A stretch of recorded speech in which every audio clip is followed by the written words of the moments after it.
Hi, my name's Dan McQuillan, and I'd like to start by thanking the AI Policy Lab for the invitation to speak today, and also for their efforts to introduce some sanity into AI policy. Given that, why is the title of my talk From AI Policy to Decomputing? Why am I proposing that we go beyond AI policy? So I'm suggesting that we treat AI as a symptom rather than a cause. There's a useful diagram of a deep malaise, but one that requires us to widen our focus to include the underlying conditions.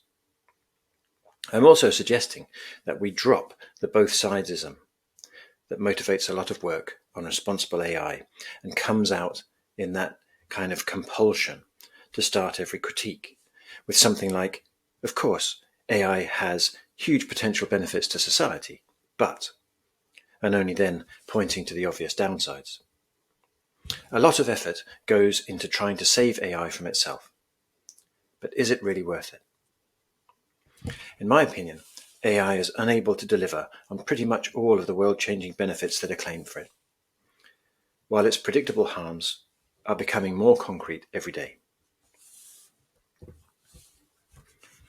I think I should start by defining what it is I mean by AI, as that in itself is a kind of empty signifier. It can mean pretty much anything to anybody. So when I talk about the technical dimension of AI, I'm talking about a specific kind of computation based on neural networks and transformer models. And this connectionist kind of AI underpins deep learning and language models and generative AI and all of that. But of course, AI is also at the same time a configuration of institutions, investments, and social claims. One interesting feature of the technical artifact at the core of this wider apparatus is that nobody really knows what's going on inside to produce particular end results. And that includes the engineers that build them. So we're in the midst of a giant social experiment that pivots around a technology whose inner workings are unpredictable and opaque, and whose outputs have, in my opinion, an adversarial relation with facts. And the reason I say that is because the core of AI's calculations are correlations, not causal relationships. So its outputs are plausible rather than factual. Its pattern recognition is, in my opinion, a form of computational conspiracy theory. But in any case, AI's internal opacity and its inability to parse social complexity make it impossible to remove bias and errors. And at the same time, the efforts to make AI more reliable actually make it more effective at selecting preferred and usually non-woke versions of the truth. Another slippery thing about AI is tracking the mutual articulation between these rhetorical claims, on the one hand, the systemic effects in the background, and the actual operations of material AI. They're all distinct, but they're all interrelated, and they manifest in different ways as diversionary hubris, as authoritarian restructuring, or as daily collateral damage. Certainly, the claims that AI will solve everything from climate change to infectious disease deflect our attention from the uncomfortable truths of our current moment. Now, none of this has stopped the EU and other entities like it wanting to, as they put it, harness the power of AI under the banner of economics and technological sovereignty. There's now even an AI continent action plan, which envisions strategic investments like so-called AI gigafactories.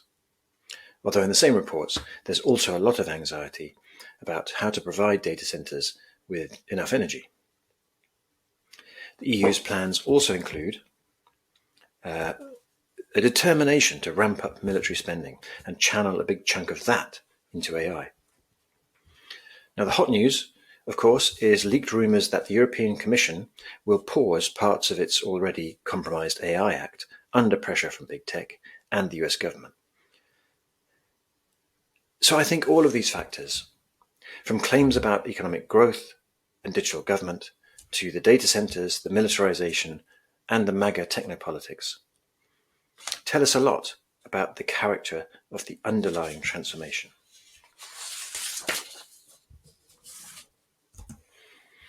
Now, the US, the UK, the EU, and many others all identify AI as a key driver of future economic growth, because it's GDP that keeps the show on the road, and things have been pretty stagnant since the financial crash. One major flaw in this plan, I think, is that AI doesn't seem to be very productive. It's increasingly clear that AI is instead precaritizing.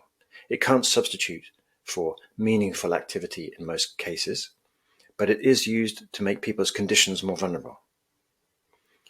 The way the actual technology works means, in my opinion, that AI applied to anything is a form of slopification, of turning things into slop. So what is it about the current moment that induces institutional leadership at all levels, from the EU to universities, to go all in on AI in the face of apparent contradictions? Well, there's no doubt that AI itself is growing rapidly, and it's certainly driving investment, as you can see from this diagram of the investment bubble. At the moment, this sector contributes more to US GDP than consumer spending. So it's very hard to tell whether this bubble is too big to be allowed to burst. But we should also pay attention in the meantime to posirid, as Stafford Beer used to say. The purpose of a system is what it does. Well, actual AI doesn't really deliver efficiency or productivity. It does work as an engine of precaritization and marginalization. The realities of digital government under AI, for example, will recapitulate the already existing algorithmic welfare cuts and introduce shoddy AI substitutes for key social functions like education and healthcare. So we've got a curious situation where AI extends the regime of austerity that's been in place since the crash of 2008, while apparently preparing a financial black hole of its own.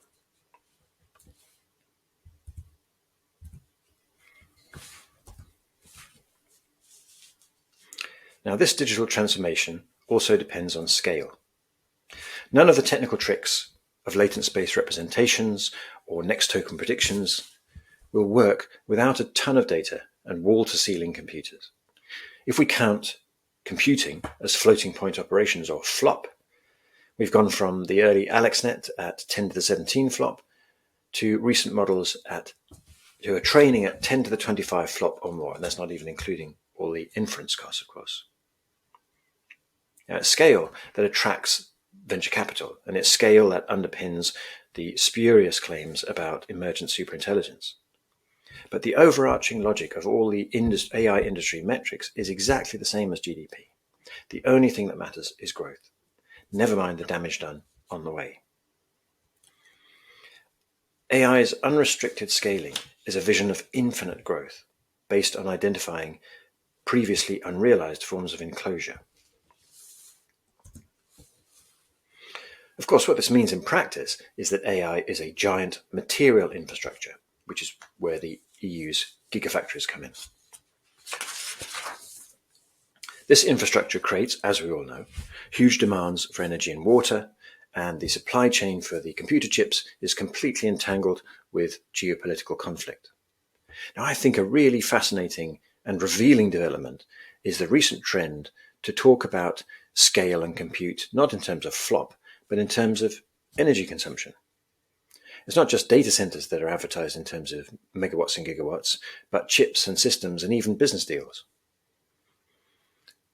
The direct energy consumption has become the new fungible currency. So this need for infrastructural scale has led companies like Microsoft and Google to drop their commitments to net zero. The unchallenged inevitability of AI is what has given these companies, under the banner of economic development, the legitimacy to drop what was already quite a performative pretense to sustainability and become instead a way to re-legitimize burning as much energy as possible in the name of progress with a capital P. Now, I'm arguing that this progress, this AI transformation, the one that we're actually getting, is accelerationist. So the ideology of accelerationism is a belief that we should intensify existing processes of technological change in order to break through to a new world order.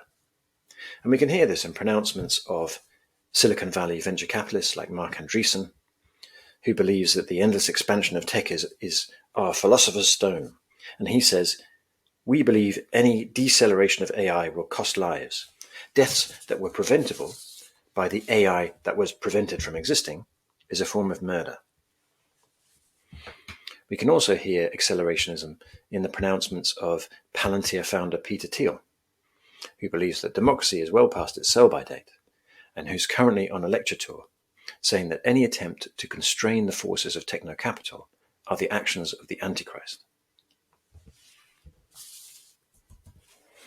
Now, I'd suggest that the convergence of ideology and infrastructure can be understood as a form of total mobilization, which is a term coined in the 1930s by this ultranationalist writer, Ernst Jünger, to characterize the channeling of entire material and energy resources of a nation into a new technological order.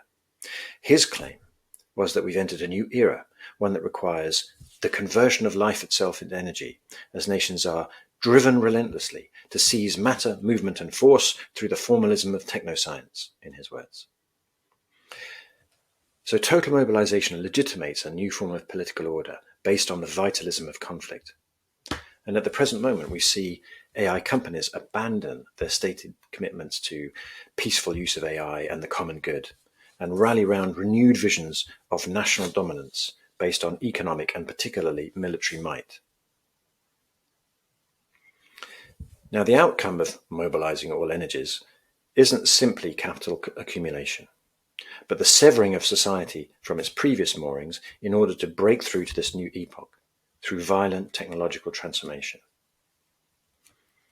So reading the incessant push for more and more AI through the lens of total mobilization, to me, this makes sense of what is apparent otherwise an apparently nihilistic set of priorities, because it explains it as an essentially Nietzschean will to power.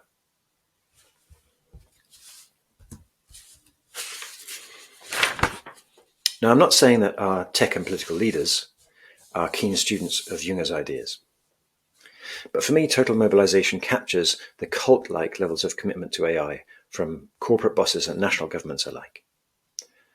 And I think what's underpinning this is the fact that the neoliberal world order, our version of capitalism, is breaking down under the accumulated weights of its own contradictions and the resulting system shocks like austerity and climate change, which are the result of those contradictions. And those who wish to maintain a massive asymmetry of power and wealth don't really seem to have any answers apart from, on the one hand, sci-fi technology, and on the other hand, increasing authoritarianism.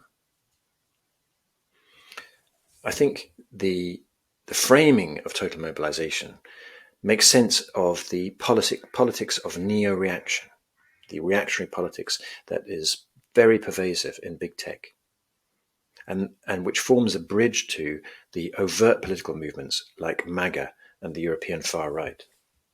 And it suggests to me that we're dealing with a techno-political phase shift, one that won't be dissuaded or held back by rationality or regulation or policy.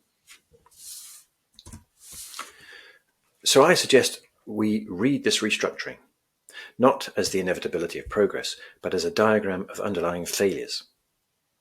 AI's stuttering operations are dredging up colonial dreams and the reactionary erasure of relations of care, but it isn't the cause of the underlying crisis. It's simply an intensification of forms of ordering based ultimately, I would say, on misogyny, racism, and a contempt for nature.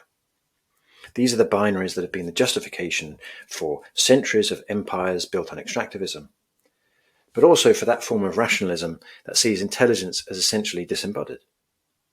So they're the foundation both for long-term climate change on the one hand and also for faith in the power of AI on the other. And I think that whatever we try to do instead will need to tackle these deeply rooted technological, subjective and social patterns. So the transformation I'm proposing as an alternative is decomputing.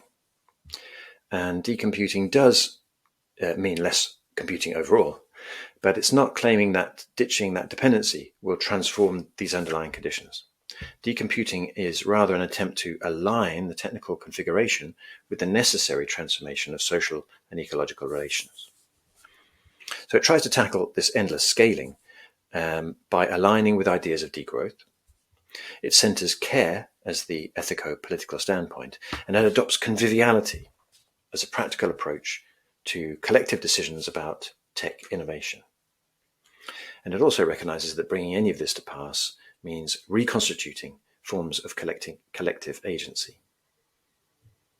Now, decomputing identifies this rejection of scale, obviously as a way to mitigate the worst effects of the computationally accelerated Anthropocene, but also because scale induces automatization, a subjective state where autonomy and the capacity for critical thought are undermined by our immersion in a system of machinic relations. And decomputing tries to draw instead on reflective judgment, on situated responsibility. It's as much about deprogramming society from its technogenic certainties as it is about decarbonizing its computational infrastructures.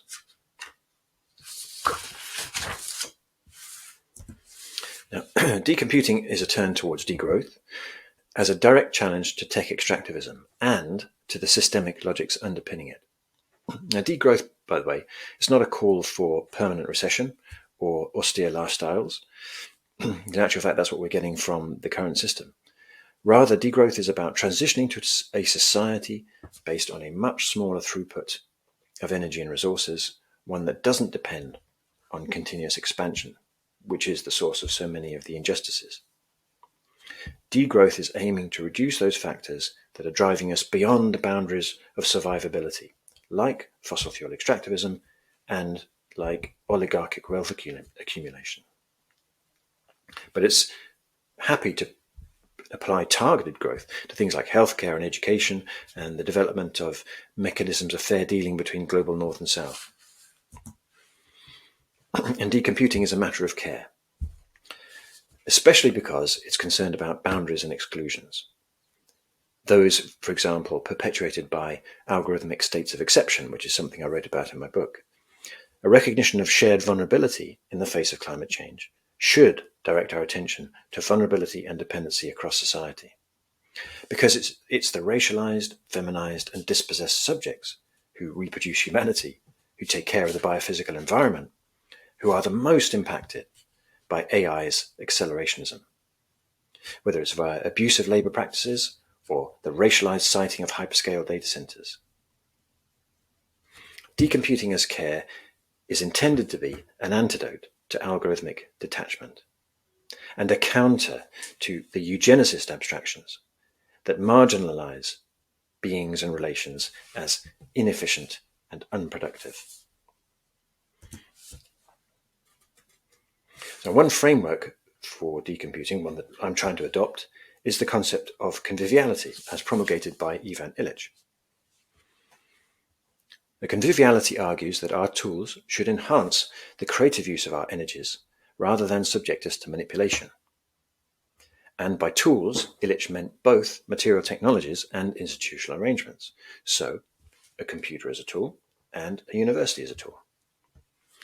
By blurring the boundaries between mechanical artifacts, organizational protocols, and cultural structures, conviviality, for me, provides a framework for countering the different levels of black-pilled technopolitics that are spilling out from the AI assemblage. Decomputing says that the development and deployment of any advanced technologies should be subject to social sanction, which sounds kind of novel and uncommon now, but was widely argued in the 1970s and 80s, that the adoption of technology likely to have a widespread impact on society should depend on critical interrogation and collective approval. So we can turn to the matrix of convivial technologies, which specifies questions through which conviviality can be assessed, including accessibility, who can build it or use it, relatedness, how does it affect relations between people, and biointeraction, how does the tech interact with living organisms and ecologies. Of course, neither the guardians of the growth economy, like the nation states or EU, or the oligarchs of Silicon Valley are going to take kindly to the idea of decomputing, if in fact they ever get to hear about it. They're quite content with the institutional and market structures which strip agency from workers and communities and place it instead in opaque and abstract mechanisms. Decomputing takes instead a prefigurative approach to technopolitics. So it tries to generate practices that enact the forms of empowerment and sustainable relations that it seeks to bring about. One basic form of this is the kind of assembly that I described in my book as workers and people's councils. Because the collective consensus building of things like councils and assemblies and the associated processes of what we might call critical pedagogy are one way to tackle the divisive dualisms which underpin both AI and I think what we should call, rather than the Anthropocene, the Capitalocene. Now, it seems to me that universities can play an important role in this alternative transformation, especially by defending the very idea of critical thinking. Thinking for yourself is a frictional activity, not a seamless correlation with some kind of normative pattern. So an AI-mediated essay plan has already missed the point by bypassing the student's own capacity to develop and substantiate propositions about the world. And there's already research showing how problem solving and creativity declines when it's offloaded to chatbots. Moreover, the more that these models claim to be safe for education, which is what they're doing at the moment, is the more that they actually become centrally controlled, anti-DEI machines for thought shaping. So I'd suggest that one role for universities is to resist AI, especially in its role as a force multiplier for those such as the far right who want to dispense with critical thinking altogether. Another contribution of universities and the convivial tech approach more broadly is what Illich called counterfoil research, or ways to reverse the obsessive focus on the refinement of thoughtless mechanism.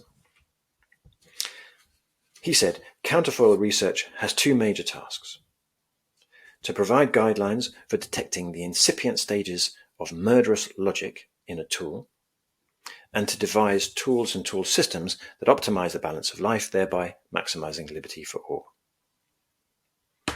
So, according to Illich, counterfoil research must clarify and dramatize the relationship of people to their tools. It ought to hold constantly before the public the resources that are available and the consequences of their use in various ways. To me, this is both a logic and a rallying cry for all of us to participate in the wider resistance to data centers, which we can already see happening from the Netherlands to Chile. And in terms of a wider framing for decomputing, I'd suggest that it has to be both feminist and anti-fascist. Feminist approaches to standpoint theory, for example, are ready-made for a critical approach to AI, exactly because they're concerned with the ways that assumptions, discursive frameworks, and conceptual schemes generated by dominant groups get hard-coded into the ways the rest of us get to think about the natural world and about social relations. But a feminist and anti-fascist approach, I think, is also vital because AI is foundationally misogynist. And it converges with those kind of subjectivities that are rampant across big tech and far-right politics, which some would call autogenetic sovereignty, the kind of subject that tries to create itself ex nihilo, out of nothing, free from dependencies, free from vulnerabilities, and armored by abstractions. These are long-standing currents of patriarchal and micro-fascist subjectivity that absolutely fuel and are fueled by capitalist structures, but in a lot of ways precede them, but which continue to shape reality through investments in what will ultimately be eliminationist energies. So where have we got to? What I've tried to do in this talk is highlight the way that AI is a diagram of deeper problems with much longer histories. But we can and should resist the push to adopt AI everywhere. Not so we can return to a status quo, which is already an unjust state of affairs, but to prefigure something better. And I've proposed decomputing as an approach, one of many approaches, that claims other, more livable worlds are still possible. Unfortunately, the kinds of wider transformation that are already underway suggest to me that decomputing must also be post-collapse computing. That is, the search for infrastructuring the common good beyond climate breakdown, collapsing biodiversity, financial crashes, and the rise of fascist politics. Fundamentally, the role of computing in a livable world will come from its fusion with decolonial political ecologies that, to quote Stefania Barker, point to embeddedness within place and more than human relationality as long-standing practices of countering extinction. So, thanks very much for listening, and I hope you found something interesting in this talk. And I look forward to what I hope is coming next, a chance to ask questions and have a discussion. Thanks very much.